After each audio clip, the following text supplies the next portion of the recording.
If you did not see video 1 of the trauma series that I'm covering, please go check that out first before moving on to the second video, which we are talking about today, of healing emotional trauma. Emotional damage. Okay, so emotional trauma, right? We know what trauma is.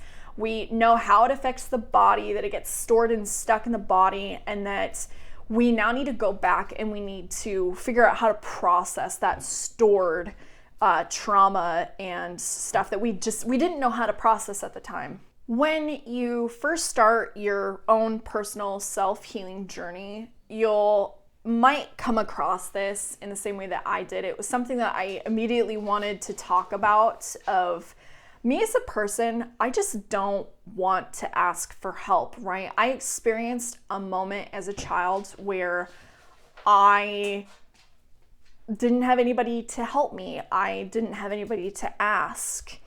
I was very young. My parents took me down to a gas station, and that gas station had an outside bathroom. I was probably around like 5 or 6 years old. I'm not exactly sure the age, but I was younger. And as a kid, I was kind of a little pipsqueak. I wasn't super strong. I was just like this little kid, right? And my parents went into the store and I went to the bathroom. I was able to open up the door and I was able to get in and I used the restroom. But when I went to leave, I was not strong enough to push the door open. And of course, as a child, right, my brain started just overthinking about, oh my gosh, like what if I get stuck in this bathroom and I'm like a rotting corpse in the corner and I'm gonna die in here. And it was... right, so I'm imagining this whole fictitious thing, I'm going to die in this bathroom as a small child. That's all I could think about. Tears, I'm crying, I'm going to die.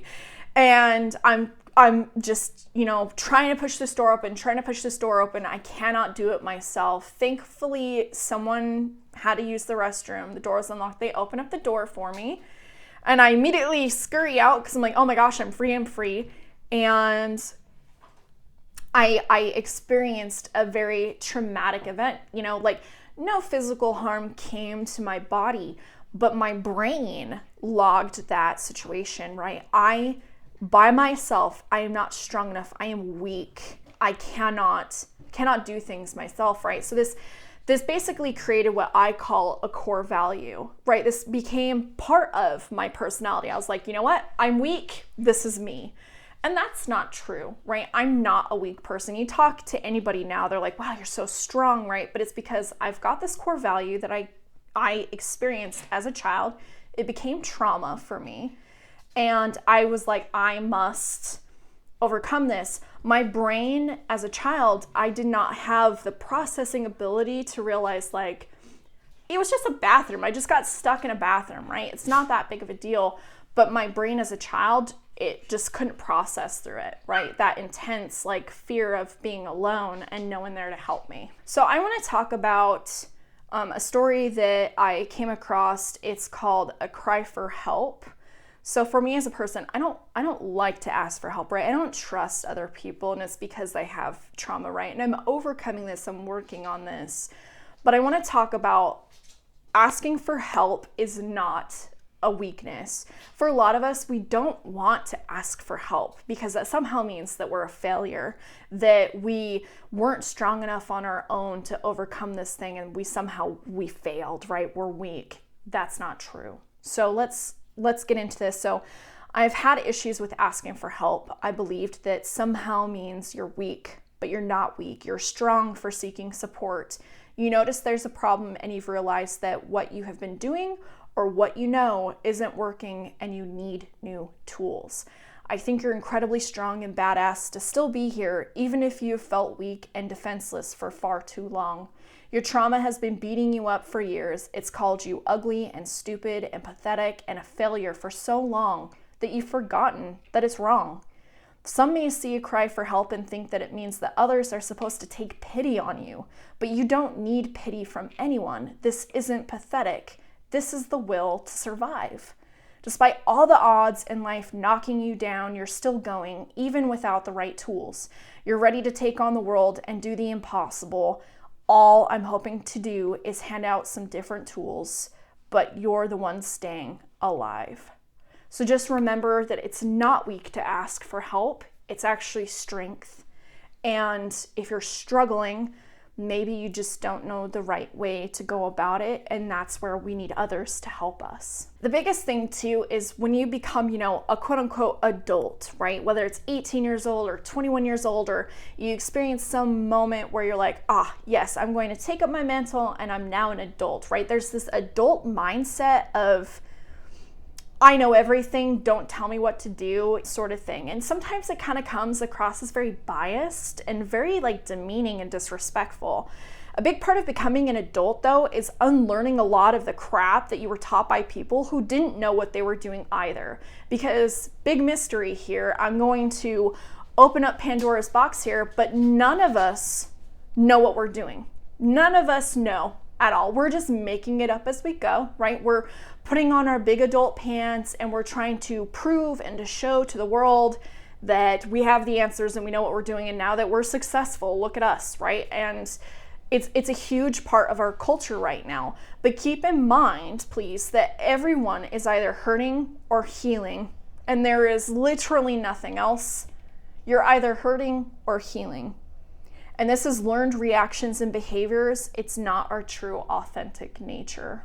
Willingness to heal is super important. If you're aware that maybe the tools that you're using or the way that you're doing things, it's not effective anymore, right? Like your problems, your stresses are still sticking around, even though you're quote unquote dealing with things.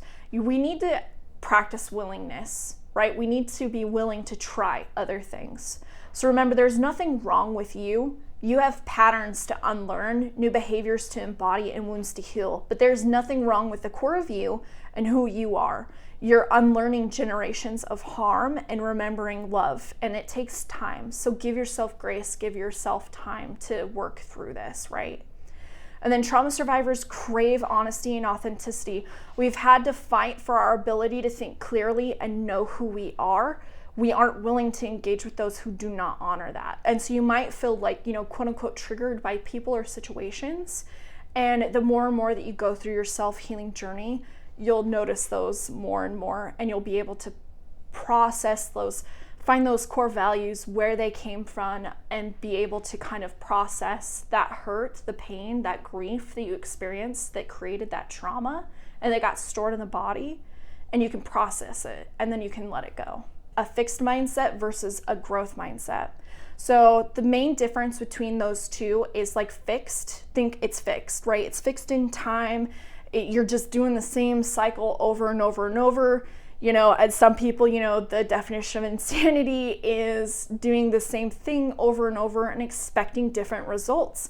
So if you're doing the same coping mechanisms, the same things to work through a problem, work through it, but it's not going well, or you just feel like it's just not going your way, it could be that you need to change from a fixed mindset and go to a growth mindset. So your brain will constantly rewire itself to suit the information that you feed into it. If you constantly complain, gossip, find excuses, etc., all the negative and kind of the gross side of things, it will make it much easier to find things to be upset about, regardless of what is happening around you.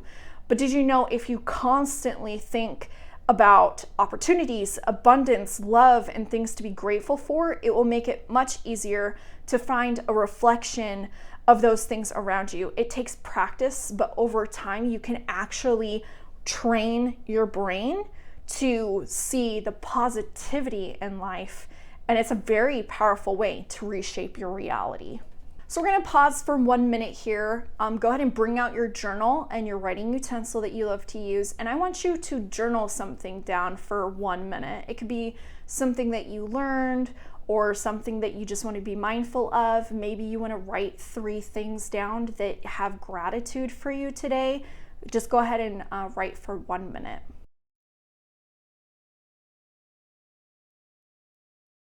Thank you so much for doing that 1 minute journal prompt for yourself. That's the biggest part of this journey, is doing that self-reflection and asking yourself questions. What we're trying to do here is kind of uncover you and how you think and the things that are authentic for you. People always think about finding yourself, right? That's not really how it works. It's not like you're lost, right? This person says you aren't a $10 bill in last winter's coat pocket. You're not lost, all right? You're there. Your true self is right there. It's just buried under cultural conditioning, other people's opinions, and inaccurate conclusions you drew as a kid that became your beliefs about who you are, right? Finding yourself is actually returning back to yourself. It's an unlearning, an excavation, a remembering of who you were before the world got its hands on you. Remember, switch your mentality from I'm broken and helpless to I'm growing and healing, and watch how fast your life changes for the better.